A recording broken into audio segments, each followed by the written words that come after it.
Welcome everyone to another edition of Play It Through, and on this edition is Excitebike, brought to us by Nintendo. Released for the Japanese Famicom in 1984 and was also one of the launch titles for the NES when it was released in North America in 1985, Excitebike was one of the first racing games many of us played for the NES. Featuring 5 playable tracks as well as 2 different modes and a course design mode, Excitebike had a pretty good amount to offer for an early NES title. So here we go with Excitebike for the NES. Now when you start up the game, there's 2 different selections to pick from, as well as the course design mode. We'll be playing on Selection B, which gives us the same tracks, but we have people to compete against. This really increases the difficulty of the game, and it's definitely the tougher of the 2 modes. The other people on the track along with you, while you're not actually competing for first or second place with them, they get in your way, they knock you off your bike, and you really have to watch out for them. There's no music during the actual game, it's just the sound of the actual bikes, and it does a pretty good job of emulating using 8-bit sounds, the sounds of the bike. You have 2 different modes of travel though. You have the normal speed, and then you have the fast speed, but by using the fast speed, you end up having your temperature meter go up. If the temperature meter goes all the way up, you end up overheating for a period of time, and end up having to wait for it to deheat. Also, you end up running into another bike, end up crashing by just hitting the ramps at the wrong spots, you end up bouncing off the track and you have to get back on your bike and continue moving that way, thus eating up a lot of the time. And since you're on a time trial trying to get the best time so you can get in first place, every second counts, especially on the harder tracks. The first track introduces you to the basic ramps of the game, and as well as the basic mechanics. You have the dirt on the road that slows you down, as well as you have the double arrows which instantly replenish your temperature meter. You also have to worry about just getting used to how the bike handles.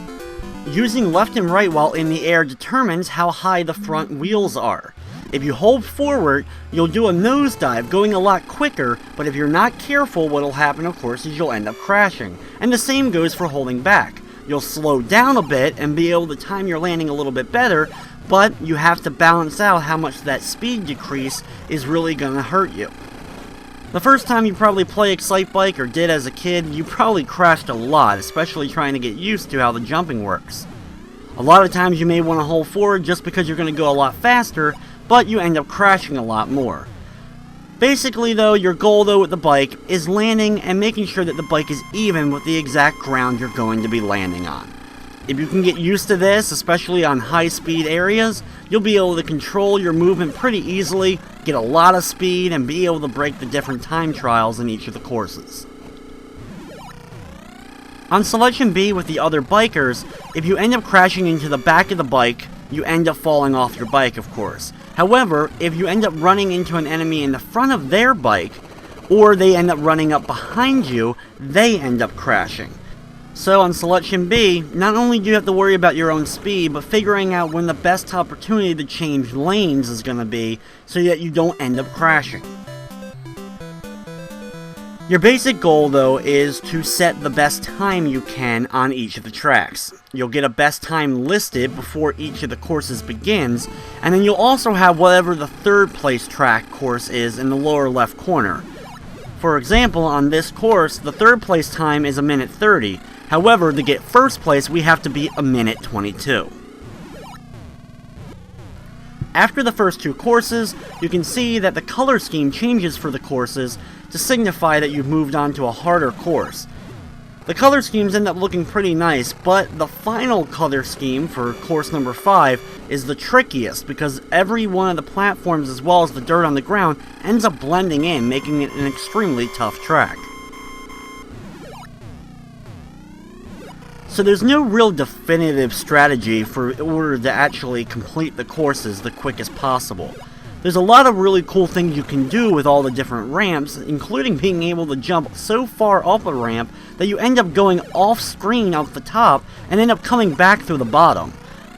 The really skilled Excitebike players can end up pulling that off. It's just one of those things, unfortunately, I've never personally been able to do.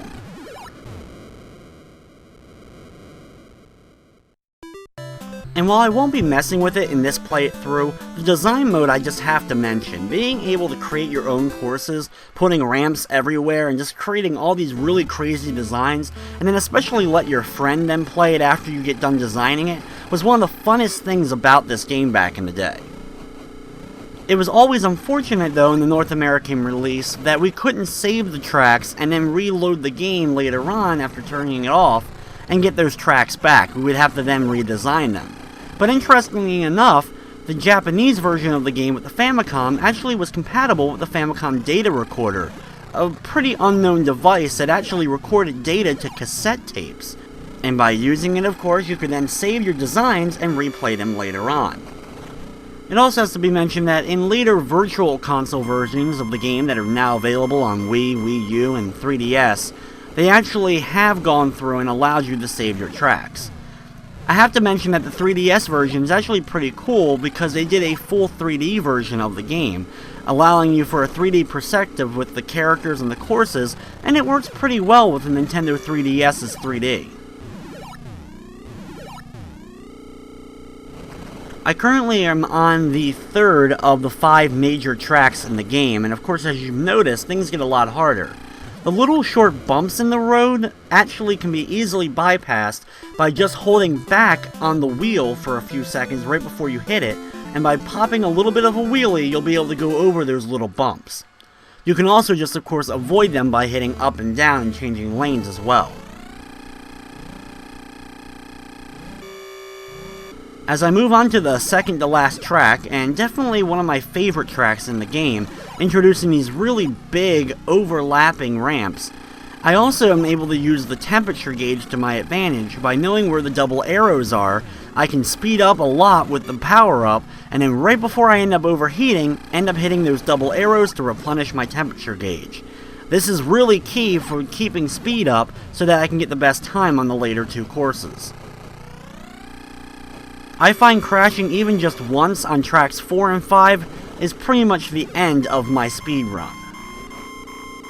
While there was no direct sequels to Excitebike made for the NES, there was a few other versions of the game released, including a Versus Arcade version of the game and a Famicom Disk System version of the game.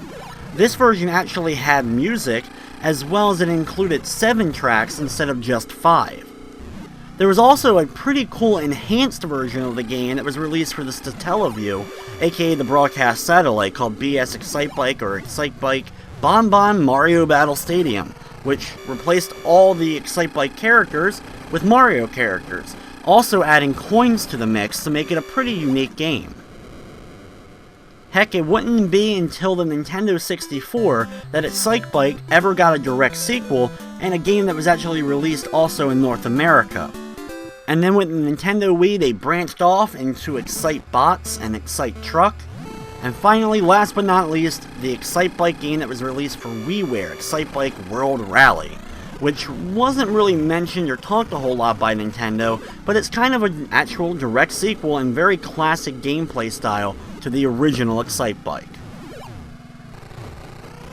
With just about everything I think I can cover about Excitebike, we're on the final track of the game, and like I said, this one is easily the toughest.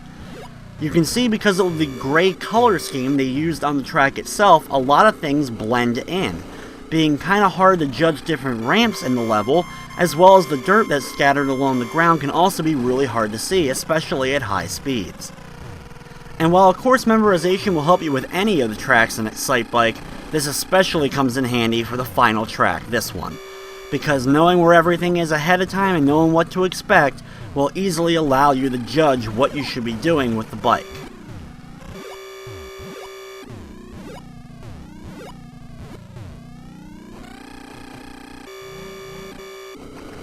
After completing the 5th and final track and coming in first place once again, the final track ends up repeating, and you can keep going on and on by doing the same track over and over again. However, that's going to wrap up this edition of Play It Through. I'd like to thank you for watching, and of course, I hope you enjoyed.